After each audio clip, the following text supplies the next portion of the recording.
Break करना तो छोड़ेगा आदमी।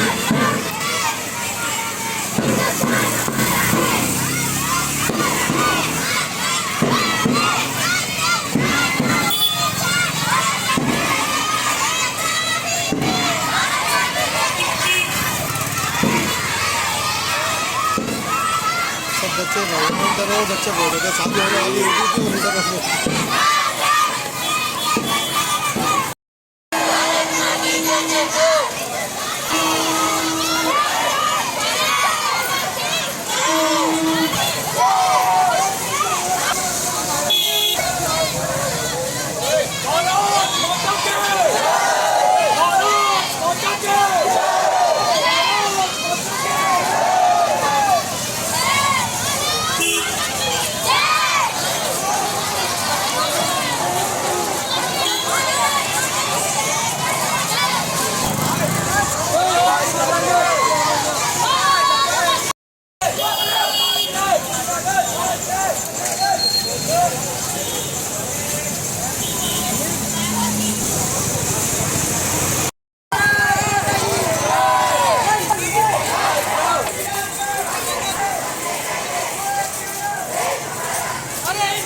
मेरे को जल्दी कर दिया।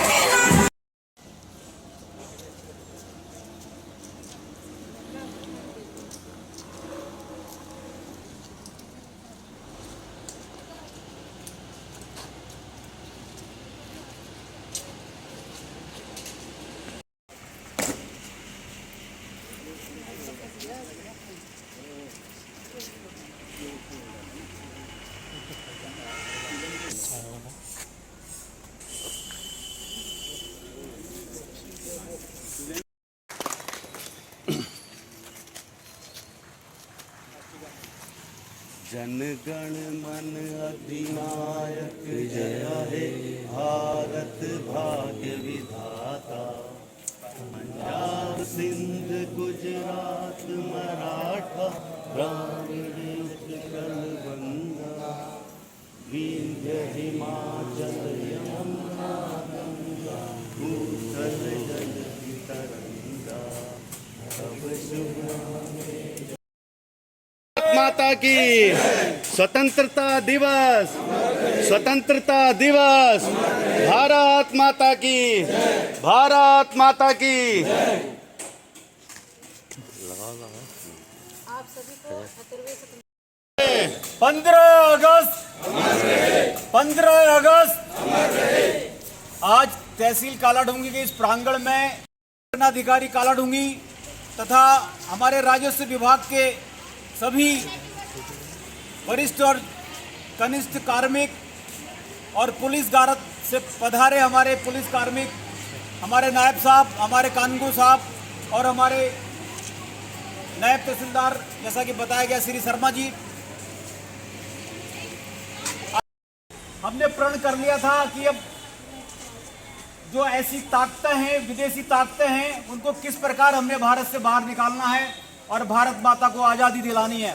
तो लगभग 100 साल के संघर्ष के बाद जब 1857 की पहली क्रांति भारत में हुई तो आपने देखा होगा कि उत्तर भारत में बहुत अच्छा हमें इनपुट मिला और हमने बहुत हद तक अंग्रेजों को बाहर करने में अपनी भूमिका निभाई थी। हालांकि उस समय माना जाता है कि 1857 में अलग अलग रियासतों में अलग अलग कारणों से, जैसे कि अवध के नवाब में कुशासन का आरोप था और कहीं लोकल समस्याएं थी, उस प्रकार चाहे वो हमारा ने असहयोग आंदोलन की घोषणा करी। 1920 में असहयोग आंदोलन हुआ और आपने देखा कि भारत में जो नमक पर भी कर लगाया जाता था, तो आपने देखा कि जो हमारा यात्रा हुई, जो नमक मार्च हुआ, आपने देखा कि 1930 में हमने जो है महात्मा गांधी ने समुद्र के किनारे किस प्रकार जो है नौसारी में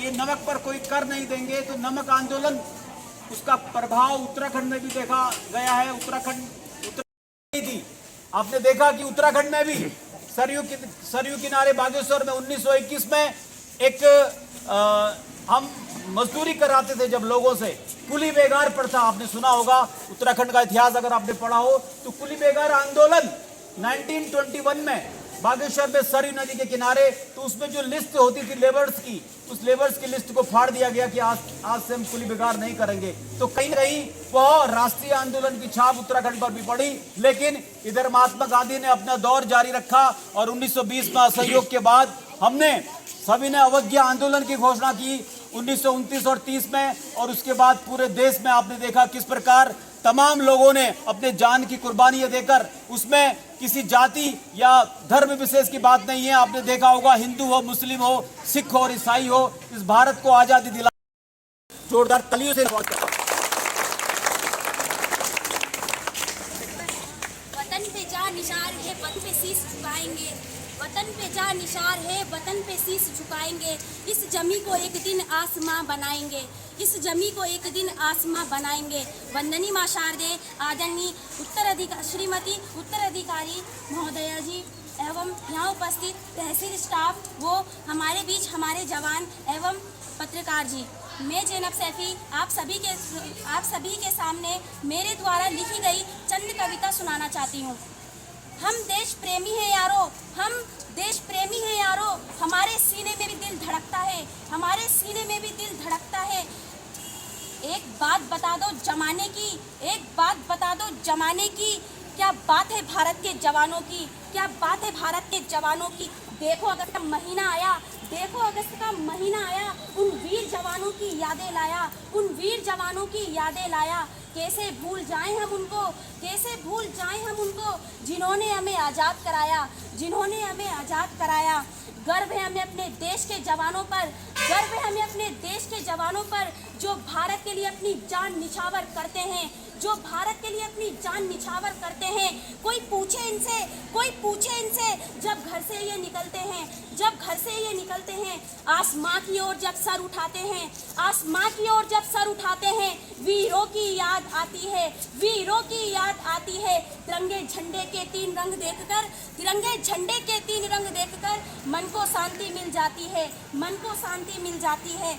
दिल में हमारे तिरंगा है, दिल में हमारे तिरंगा है, साथ हमारे सिपाही हैं, साथ हमारे सिपाही हैं। हम गर्व से कहते हैं, हम गर्व से कहते हैं, हम भारत के वासी हैं, हम भारत के वासी हैं, हम भारत के वासी हैं। अंत में मैं 2 लाइन अपने उन देश के वीर जवानों पर कहना चाहती हूँ कि जब देश में थी दिवाली, जब देश में थी दिवाली, हम खेल रहे थे होली, हम खेल रहे थे होली। जब हम बैठे थे घरों में, जब हम बैठे थे घरों में, जब हम बैठे थे घरों में, वो झेल रहे थे गोली, वो झेल रहे थे गोली। जय हिंद, जय भारत, जय उत्तराखंड। भारत माता की जय, भारत माता की जय, वंदे वंदे, देश के अमर शहीदों की जय, देश के अमर शहीदों की जय। वीर शहीदों का बलिदान याद करेगा हिंदुस्तान, वीर शहीदों का बलिदान याद करेगा हिंदुस्तान। मैं मैम की बहुत बहुत आभारी रहूंगी कि मैम ने आज मुझे यहाँ पर कविता सुनाने का मौका दिया। Thank you so much. के लिए एकत्रित हुए हैं और हम सभी लोग जानते हैं कि जो हमें आज़ादी मिली है 78 वर्ष उसके पूर्ण हो गए हैं। जो ब्रिटिश जैसे यहाँ पे अभी हमारे भिंडियाल जी ने बताया कि इतनी सारी उन्होंने हमें पूरी कहानियाँ सुनाई और जो बिल्कुल सच है। इसी क्रम में जो हमारा ब्रिटिश औपनिवेशिक जो साम्राज्य था उससे हमें आज के दिन आज़ादी मिली, जो आज भारत का हमारा सबसे गौरवशाली दिन है, इसको हम लोग सेलिब्रेट कर रहे हैं यहाँ पर। जैसा कि महात्मा गांधी जी ने कहा था कि व्यक्ति की आज़ादी क्या है, आज़ादी का अर्थ है कि हम अपने तरीके से अपने जीवन जीने को स्वतंत्र हैं। अगर हम अपना जीवन अपनी तरीके से जी रहे हैं तो वो हमारी आज़ादी है, वो हमारी स्वतंत्रता है, जिसको कि हम लोग यहाँ पे मनाने के लिए आज एकत्रित हुए हैं। इसी तरह जैसे कि आज़ादी का मतलब ये है कि अगर किसी को हमें कमरे में अगर बंद कर दिया जाए और कुछ देर बाद अगर उसको छोड़ दिया जाए, उसकी जो प्रतिक्रिया होगी, उसकी जो भावनाएं होंगी, वो आज़ादी है, जो हम लोग 78 साल पहले इसको हम लेकर यहाँ पर आज पहुँचे हैं। अपने वीर जवानों को, वीर जवान जो हमारे हैं, इतने हमारे जो शहीद हैं, जो इतिहास के पन्नों में आ पाए और जो नहीं आ पाए, इन सबको मैं तिरंगे के नीचे खड़े होकर अपने पूरे तहसील की तरफ से सबको श्रद्धांजलि अर्पित करती हूँ। और सबको मैं कहना चाहती हूँ कि जो बलिदान और जो संघर्ष उन्होंने किया उसको हम सब बना के रखें, उसको हम अपने दिलों में सहेज के रखें।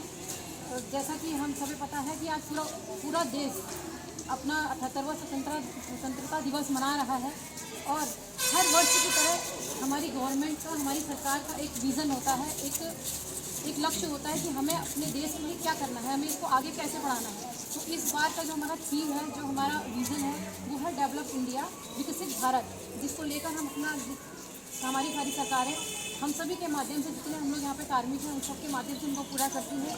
और उसके लिए हमें एक बेसिक इंफ्रास्ट्रक्चर होता है, उसको डेवलप करना होता है, जिसमें हमारी जो मेन चीज़ें होती है बेसिक इंफ्रास्ट्रक्चर में हमारी इकोनॉमी है, हमारी टेक्नोलॉजी है, हमारी सैन्य शक्ति है, हमारी जो हेल्थ पावर है, फॉरेन पॉलिसीज़ हैं और इकोनॉमी है। इन सब जब तक ये हमारी आगे नहीं बढ़ेंगे तो हमारा देश डेवलप्ड नहीं कहलाएगा, विकसित नहीं कहलाएगा। तो इन सब को लेकर हमारी गवर्नमेंट का विज़न होता है कि हम इनको लेकर आगे बढ़ें और हमारा जो विकसित भारत का जो लक्ष्य रखा है उसको हम लोग पूरा करें। तो हम कैसे पूरा करेंगे उसे,